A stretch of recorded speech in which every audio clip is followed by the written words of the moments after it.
जब तक खाना है तब तक खा ले, खवा पिया करके भैया करन में भी सुवाला कुराय हावे करन में भी सुवा है तो महा गंगूरा में बैठे बैठे कहे लगते मारी अब तो हमारा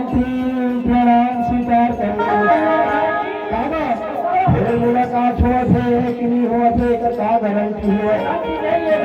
आज जिया था तो जिया था है ना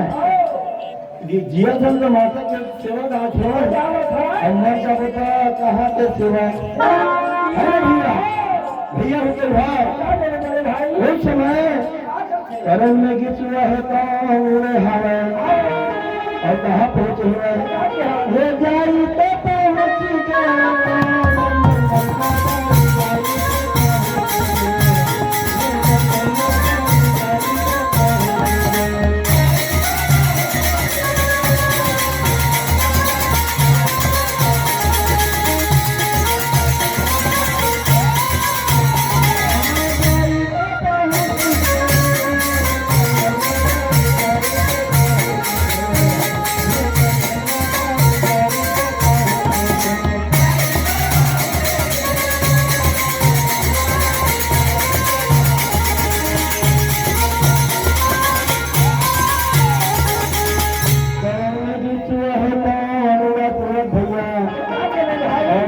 पहुंचे हवा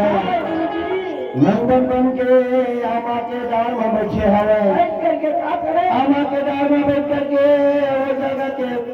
अब संरक्षण करे हवा पहली कौन जगह में जावे ना भैया तो पहली बात तो तालाब में बैठेगा है ना ओकर बाद में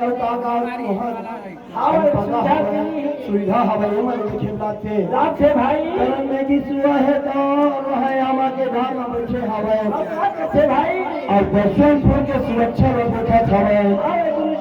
सादा पुर के